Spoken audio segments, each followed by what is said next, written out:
Maharashtra police टाइम्सच्या बातम्या पाहण्यासाठी आमच्या चॅनलला सबस्क्राइब करा आणि बेल आयकॉन प्रेस करा। नमस्कार, मी सुधा, महाराष्ट्र पोलीस टाइम्स मध्ये आपलं स्वागत आहे। पाहूयात आता महत्त्वाची बातमी।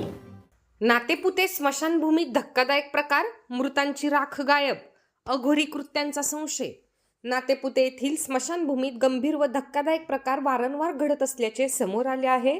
अंत्यसंस्कारानंतर ठेवण्यात येणारी मृत व्यक्तींची राख गायब होत असून स्मशानभूमीत मृतांच्या छायाचित्रांवर अगरबत्ती लावून विधी केल्याचे प्रकार आढळून येत आहेत। स्मशानभूमी ही पवित्र जागा असतानाही अशा प्रकारांमुळे नागरिकांमध्ये संताप व भीतीचे वातावरण निर्माण झाले आहे। स्मशानभूमीत कोणतीही सुरक्षा व्यवस्था नसल्याचा आरोप होत असून प्रशासनाने तात्काळ चौकशी करून दोषींवर कडक कारवाई करावी अशी मागणी नागरिकांकडून केली जात आहे। महाराष्ट्र पोलीस टाइम्स चॅनलला लाईक आणि सबस्क्राईब करा। धन्यवाद।